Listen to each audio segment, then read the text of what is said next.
جہاں پر خرافات ہوتی ہے، جہاں رسم و رواج ہوتا ہے، جہاں فضول خرچیاں ہوتی ہے، جہاں ڈی جے لگا کر ناچا جاتا ہے، نوجوان بچیوں کو ہلدی کی رات میں نچایا جاتا ہے، ایسے شادیوں میں ہم نکاح پڑھانے نہیں جائیں گے، ایسے شادیوں میں ہم کھانا نہیں کھائیں گے، ایسے شادیوں میں ہم شریک نہیں ہوں گے۔ اگر ہم نے یہ فیصلہ کر لیا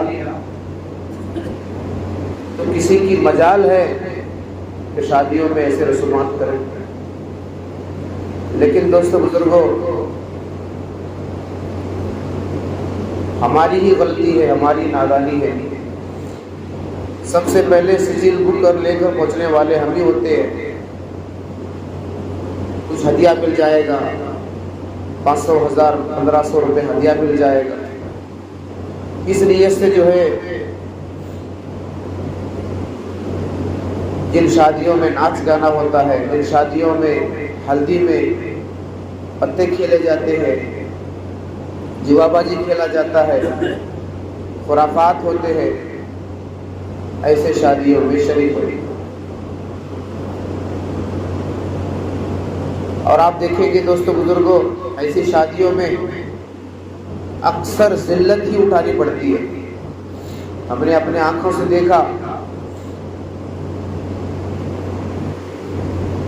شادیوں میں مجموعے کو جوڑنے کے لیے، مجموعے کا استقبال کرنے کے لیے، مہمانوں کا استقبال کرنے کے لیے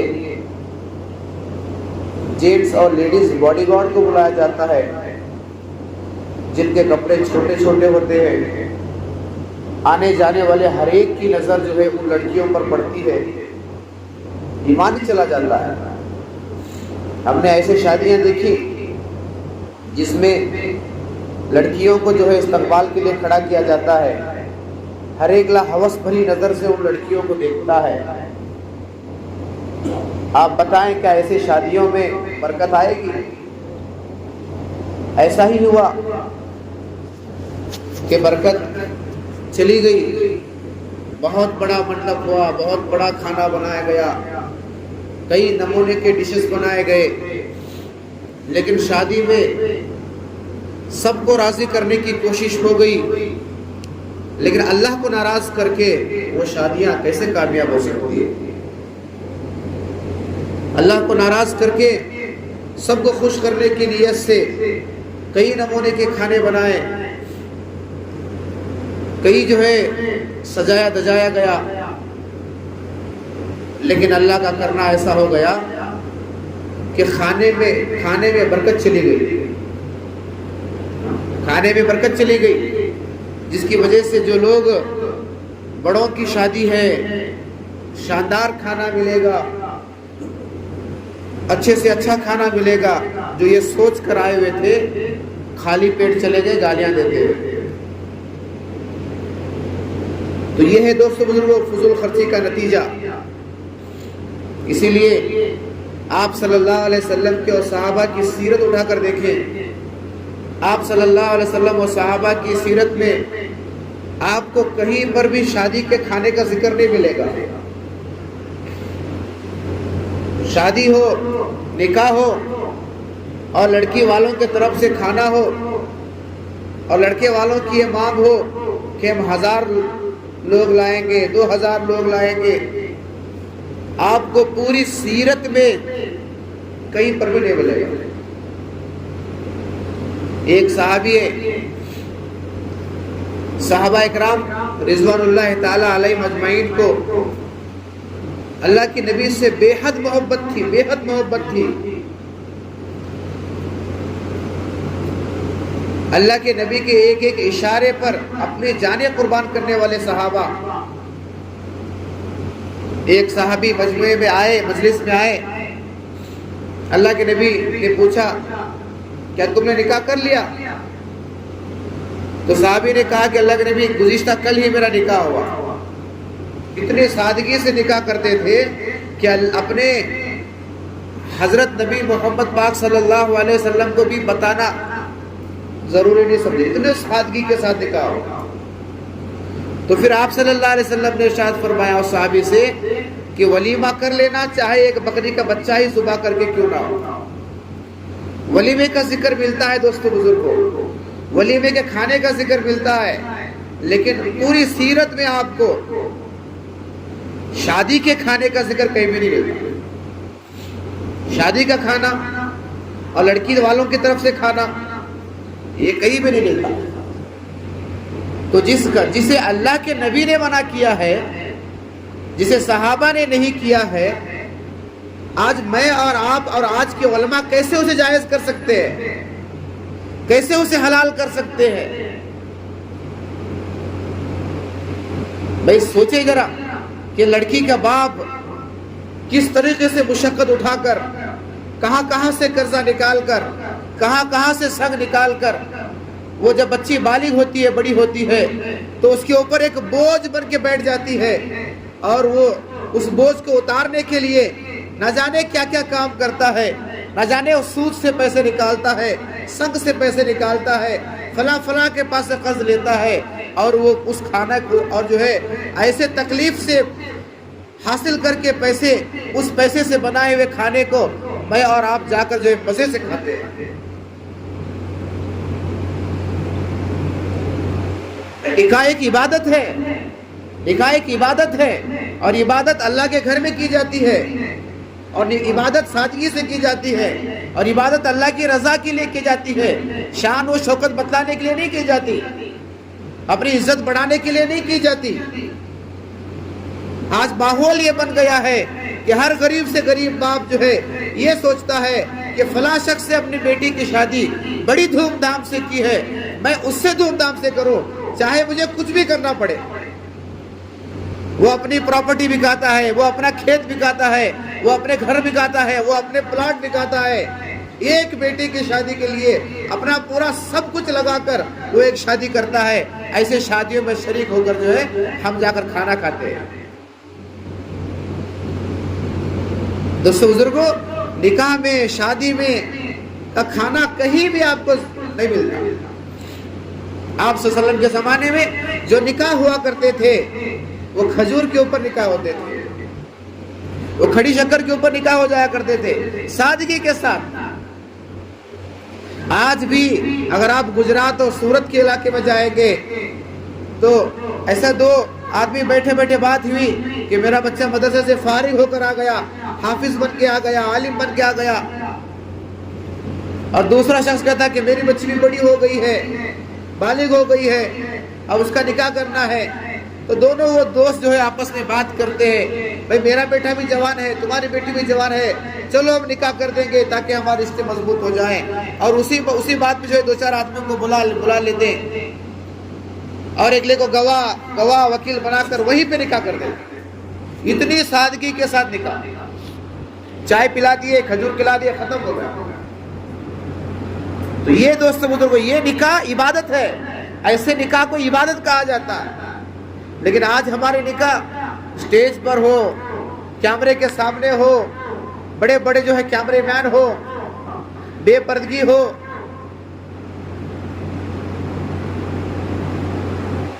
جہاں پر لیڈیز کا زون ہے، لیڈیز کا سیکشن ہے، وہاں پر کیمرے والا جو اتنا بڑا کیمرہ لے کر اور اس کے ساتھ 2-3 افراد جو ہے ساتھ میں آتے ہیں، اور وہ ہمارے گھر کی عورتوں کو دیکھتے ہیں، اس کے ذمہ دار میں اور آپ ہیں۔ ہم انہیں پیسے دے کر جو ہے اپنے عورتوں کی عزتیں نیلام کر رہے ہیں، اپنے عورتوں کو بے پردہ کر رہے ہیں۔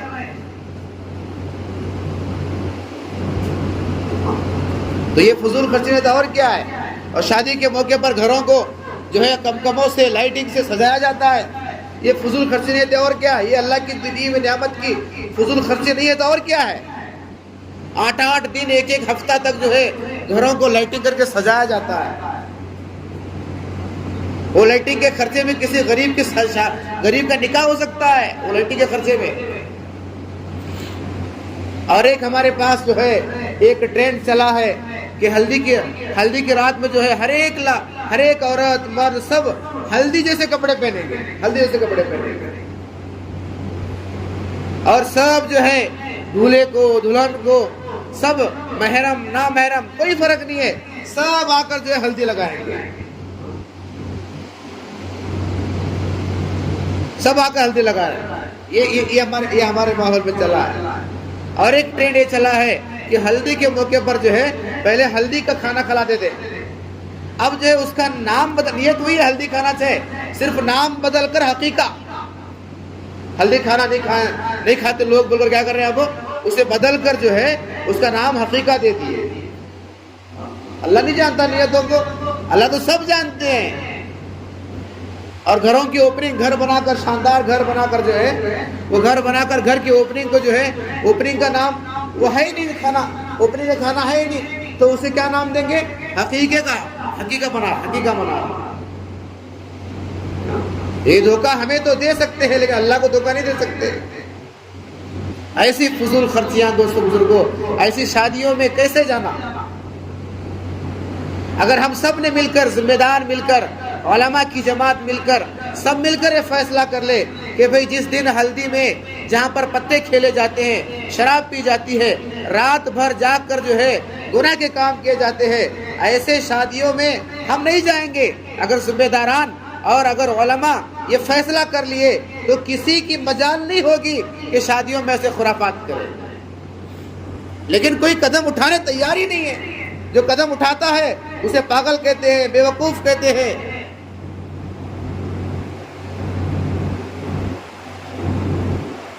کوئی جو ہے کوئی بڑا اس قدم کو اٹھانے کا تیار نہیں ہے، اور سب سے پہلے اسٹیج پر بیٹھنے والے ہم ہی لوگ ہوتے ہیں۔ جہاں پر تصویریں کھینچی جاتی ہے، جہاں پر ویڈیوگرافی ہوتی ہے، جہاں پر جو ہے ننگا ناچ ہوتا ہے، جہاں پر بے پردگی ہوتی ہے، جس شادیوں میں خرافات ہوتی ہے، ان شادیوں میں سب سے پہلے تو ہم ہی لوگ ہوتے ہیں۔ ہم کیسے روک سکتے ہیں اسے؟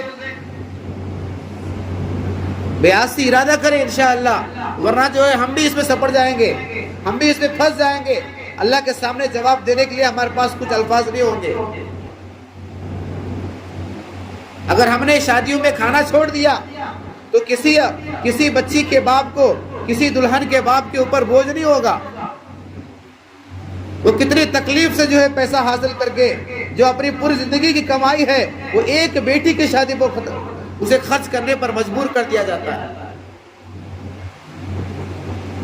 جس کی 2-4 بیٹیاں ہیں، جس غریب باپ کی، وہ کیا کرے گا؟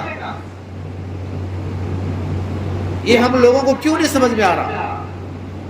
اگر ہم نے اسے روکنے کے لیے اگر قدم اٹھایا، اگر کوششیں کی، تو اللہ تعالیٰ اب نہیں، 1 سال 2 سال کے بعد نہیں، آنے والے 2-4 سال کے بعد تو کم از کم یہ خرافاتیں، یہ بدعاتیں، یہ رسوماتیں بند ہو جائیں گی۔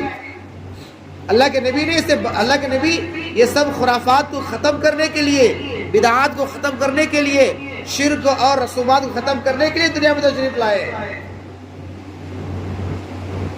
حجۃ الوداع کے موقع پر آپ صلی اللہ علیہ وسلم نے بہت لمبا خطبہ دیا۔ اس خطبے میں ایک بات یہ بھی ہے کہ میں سارے رسومات کو اپنے قدموں کے نیچے دباتا ہوں۔ جو لمبا خطبہ آپ صلی اللہ علیہ وسلم نے دیا تھا، اس خطبے میں یہ بھی الفاظ ہے کہ سارے رسومات کو میں ختم کرنے کے لیے آیا ہوں، میں اپنے قدموں کے نیچے اسے کچل دیتا ہوں۔ لیکن آج ان خرافات کو ہم ہی بڑھاوا دے رہے ہیں۔ اگر ہم نے ارادہ کر لیا کہ ایسے رسومات والی، ایسے خرافات والی شادیاں اور ایسے جو ہے ننگا ناچ ہونے والے شادیوں میں اگر ہم نہیں جائیں گے، ارادہ کر لیا اور ہم نے جانا چھوڑ دیا، تو آہستہ آہستہ کر کے 1 سال 2 سال 3 سال 4 سال کے بعد یہ خرافات آہستہ آہستہ کر کے بند ہو جائیں گے، اور جو ہے وہ بچیوں کے جو باپ ہیں، جو بیٹیوں کے باپ ہیں، ان کا ثواب ہمیں ملے گا، ان کے اوپر کا بوجھ کم ہو جائے گا۔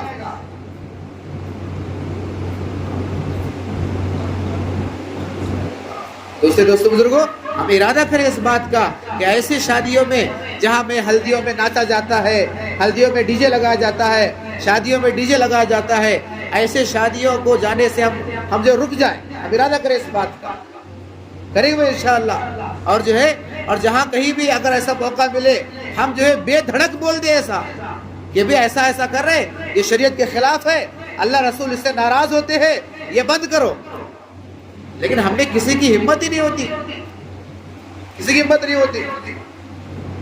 کیا کرنا چاہیے؟ وہ ماحول ہے، بچے نہیں سنتے، سب باتیں بچے سنتے، یہ باتیں بچے نہیں سنتے، بچے کریے، بچے لگے۔ میں نے اپنی آنکھوں سے دیکھا ہے دوستو بزرگوں، ہلدی کے موقع پر جو ہے ہزاروں روپیے سے جو ہے وہ پتے کھیل کر جو ہے کنگال ہو کر جاتے ہیں گھروں کو، میں اپنی آنکھوں سے دیکھوں۔ جو کمانے والا ہے کما کر چلا جاتا ہے، اور جو ہے جو ہار جاتا ہے وہ بھی چلا جاتا ہے۔ میں نے اپنی آنکھوں سے دیکھا ہے، 50,000 60,000 ایک رات میں اڑا دیتے پتے کھیل کر یہ ہلدیوں کے موقع پر، اور ان کو جو ہے ہلدی کا کھانا حقیقے کے نام پر کھلا کر انہیں جو ہے وہ یہ امید کرتے ہیں کہ یہ سارے لوگ دوسرے دن خدمت کریں گے۔ وہ خدمت کرنے کے لیے جو ہے رات بھر ان کو فل آزادی، وہ چاہے پتے کھیلیں، وہ چاہے شراب پیے، وہ چاہے کچھ بھی کریں، سب آزادی دی جاتی ہے۔ ایسے شادیوں میں برکت کہاں سے آنے والی؟ کھانا نہیں کم پڑا تو اور کیا ہونے والا؟ ذلت نہ ہو تو اور کیا ہونے والا؟ تو ایسے شادیوں میں جانے سے اگر ہم رکیں گے کہ جہاں پر خرافات ہوتی ہے، تو انشاءاللہ اللہ کی ذات سے امید ہے 1 سال 2 سال 3 سال 4 سال 5 10 سال کے بعد تو انشاءاللہ یہ ہوگا کہ آہستہ آہستہ کر کے یہ سارے خرافات بند ہوں گے۔ آج ہم امر بالمعروف تو کر رہے ہیں، اچھائی کی دعوت تو دے رہے ہیں، نماز کو تو لا رہے ہیں، دین کی دعوت تو دے رہے ہیں، جماعتوں میں تو بھیج رہے ہیں لوگوں کو، لیکن برائی کو دیکھ کر پوری ڈٹ کر جو ہے پوری طاقت سے برائی کو روکنے کی کوشش کوئی بھی نہیں کر رہا۔ کیا عالم، کیا حافظ، کیا ذمہ دار، کیا مسجد کا صدر، کیا مسجد کا متولی، کیا مسجد کا ممبر، کیا محلے کا بڑا آدمی، کسی کی مجال نہیں ہے۔ گلی میں ڈی جے لگا کر ناچا جاتا ہے، جا کر بند کرنے کی کسی کی مجال نہیں ہے۔ اب تو یہ تو شادیوں میں تھا، اب تو میں نے اپنے آنکھوں سے دیکھا، اب تو جو ہے برتھڈے کے موقع پر جو ہے برتھڈے منانے کے لیے جو ہے ڈی جے لگا کر جو ہے برتھڈے منایا جا رہا ہے، کیک کاٹا جا رہا ہے۔ اللہ کے نبی صلی اللہ علیہ وسلم نے آخری خطبے کے موقع پر یہ کہا تھا کہ میں سارے رسومات کو ختم کرنے کے لیے آیا ہوں، اور آج ہم ان رسومات کو جو ہے ہم بڑھاوا دے رہے ہیں۔ تو بھی آج سے ارادہ کریں، ایسے شادیوں میں جہاں پر خرافات ہوتے ہیں، جہاں پر بے پردگی ہوتی ہے، جہاں پر فوٹو اور ویڈیوگرافی ہوتی ہے، وہاں جانے سے اگر ہم رکیں گے، 1 2 10 15 20 100 محلے کے ذمہ دار جانے سے رک جائیں گے، محلے کا امام جانے سے رک جائے گا، محلے کے مولوی صاحب جانے سے رک جائیں گے، تو آہستہ آہستہ کر کے یہ سارے خرافات بند ہو جائیں گے۔ ذمہ دار نہ جائیں، مسجد کی جماعت نہ جائے، علماء کی جماعت نہ جائے، تو نکاح کس سے پڑھائیں گے؟ سجل بک کہاں سے لائیں گے وہ؟ تو بھئی ہم ارادہ کریں اس بات کا کہ آج کے بعد انشاءاللہ ایسے نکاحوں میں نہ جائیں گے جہاں پر جو ہے ایسی خرافات ہوتے ہیں۔ کہیں بھی آپ کو سیرت میں اٹھا کر دیکھیں، آپ کو کہیں بھی نہیں ملے گا۔ شادی جو ہے سادگی کا نام ہے، نکاح ایک عبادت ہے، اسی عبادت کی طرح کریں۔ مسجد میں نکاح ہو، سادگی کے ساتھ نکاح ہو، کھجور اور چھوارے کے ساتھ نکاح ہو، ایسے نکاح اگر کریں گے تو لوگوں میں آسانی ہوگی، تب جا کر زنا مشکل ہوگا۔ آج نکاح کرنے کے لیے 5 لاکھ 10 لاکھ کم سے کم 5 لاکھ غریب آپ وہ کہاں سے لائے گا؟ جو روزانہ رابطہ ہے، روزانہ کھاتا ہے، وہ اپنے جس کے پاس 4-5 بیٹیاں ہیں، وہ ایک بیٹی کو 5-6 لاکھ روپے کہاں سے لائے گا؟ آج ہمیں اللہ کے نبی کی پیاری حدیث ہے، اللہ کے نبی صلی اللہ علیہ وسلم نے کہا کہ نکاح کو آسان کرو، زنا مشکل ہو جائے گا۔ آج ہم نے نکاح کو اتنا مشکل کر دیا کہ کئی لڑکیاں، کئی بیٹیاں، کئی بچیوں کے باپ جو ہیں جن کی عمر 30 35 32 40 کے قریب آ گئی، لیکن باپ کی غربت کی وجہ سے ان کا نکاح نہیں ہو رہا۔ ایسی مثالیں میری آنکھوں کے سامنے ہیں کہ ان کا نکاح صرف اس لیے نہیں ہو رہا کہ باپ غریب ہے، باپ کو فالج کا اثر ہوا ہے، لقوے کا اثر ہوا ہے، باپ معذور ہے، ان کی عمریں جوانیاں ختم ہو رہی ہے لیکن نکاح نہیں ہو رہا۔ جب وہ لڑکیوں کی بد دعائیں کیا مالداروں کو نہیں لگے گی؟ کہ مالدار لوگ جب وہ گھر کے ڈیکوریشن کے لیے، گھر کو لائٹنگ کرنے کے لیے، ہال کے ڈیکوریشن کے لیے اپنے فضول خرچے میں جب پیسے اڑائیں گے تو کیا ان معصوم بچیوں کی بد دعائیں نہیں لگے گی؟ آج ہمارا پیسہ کہاں جا رہا ہے بھائی؟ مسلمانوں کا پیسہ شادیوں میں اڑا رہے اور ایک دوسرے کے کمپٹیشن میں پیسے اڑا رہے کہ انہیں ایسا شادی کرے تو میں ایسا کرنا، انہیں ایسا ولیمہ کرے تو میں اس سے بھاری کرنا، انہیں ایسا وہاں سے بلا تھا فوٹوگرافر کو میں وہاں سے بلانا، کمپٹیشن چلے۔ یہ کمپٹیشن دین میں کریں، اعمال میں کریں، نمازیں پڑھنے میں کریں، روزے رکھنے میں کریں۔ اور بڑا مالدار آدمی جب کھجور کے اوپر اپنے بیٹی کا نکاح کرے گا وہ سارے گاؤں والوں کو سبق ملے گا کہ وہ اتنا بڑا مالدار آدمی جو کروڑوں پتی ہے، کھربوں اربوں پتی ہے، اس نے اپنی بچی کی شادی اس طریقے سے کی، اپنی بیٹی کی شادی اس طریقے سے کیا، تو تب جب لوگوں میں اس کا اثر پڑے گا۔ لیکن کوئی تیار نہیں ہے، کوئی تیار نہیں ہے۔ تو اس کے لیے بھی آج ارادہ کریں انشاءاللہ ایسے شادیوں میں نہ جائیں گے نہ کھائیں گے۔ کوئی بھی انشاءاللہ نہیں بولتا کہ ہمیں سب جانا ہے، ہمیں سب جو اسٹیج کے اوپر بیٹھنا ہے اور دولہے کے ساتھ فوٹو کھینچوا لینا ہے اور اسٹیٹس پہ لگانا ہے، یہ تو ہم سب چاہتے ہیں، ہم سب چاہتے ہیں۔ اب ایسے خرافات جہاں ہوتے ہیں وہاں فرشتے نہیں اترتے، وہاں اللہ کی رحمت نہیں اترتی، وہ عبادت نہیں بنتا وہ نکاح۔ اب کیا ہوتا ہے، ان آنکھوں نے ایسے بھی مناظر دیکھے کہ فضول خرچی کر کے بڑے بڑے شادیاں کیے، 2 سال تک میاں بیوی محبت نہیں رہی، طلاق کی نوبت آ گئی۔ مولانا سجاد نعمانی صاحب فرماتے ہیں حیدرآباد میں ایک نکاح ہوا، کئی کروڑ روپے خرچ کر کے نکاح کیے، 1 سال بھی دلہا اور دلہن محبت کے ساتھ نہیں رہ سکے۔ کروڑوں روپے خرچ کر کے نکاح کے، ایک دن پر کروڑوں روپے خرچ کیے۔ نکاح ایک عبادت ہے، نکاح عبادت ہے، عبادت کے بعد دعا ہوتی ہے اور وہ دعا قبول ہونے کے امکانات ہوتے ہیں۔ اب ایسے خرافات میں، ایسے رسومات میں کہاں سے وہ دعائیں ہوگی؟ یہاں تک کہ کیمرہ والا جو ہے وہ دلہن کے سگنیچر کے پاس جا کر جو ہے وہ تصویر کھینچتا ہے۔ ہم نے اپنے خود عورتوں کو ان کے حوالے کر دیا کہ بھئی تم جیسے چاہو فوٹو کاٹو، جیسے چاہے تصویریں نکالو۔ ایک نکاح سنت ہے، اس سنت کو زندہ کرنے کے لیے پردہ فرض ہے عورتوں کے لیے، ہم اسے جو ہے کھلم کھلا کر رہا ہے، کھلم کھلا اللہ کی نافرمانی کر رہا ہے۔ تو ایسے شادیوں میں اپنے مستورات کو بھی بھیجنے سے روکیں۔ وہ کیمرے والا سب طرف جو ہے وہ کیمرہ پھراتا ہے، اس میں ہماری گھر کے مستورات بھی آتے ہیں۔ میں آج تک یہ اللہ معلوم نہیں تھا، توبہ کر لے، اللہ سے معافی مانگے، آئندہ جو ہے ایسے نکاحوں میں، ایسے شادیوں میں جانے سے پرہیز کریں جہاں پر خرافات ہوتی ہیں۔ اللہ تعالیٰ مجھے آپ کو کہنے سے سننے سے زیادہ اللہ عمل کی توفیق عطا فرمائے۔ اللہ تعالیٰ سے دعا ہے کہ اللہ تعالیٰ ایسے خرافات کو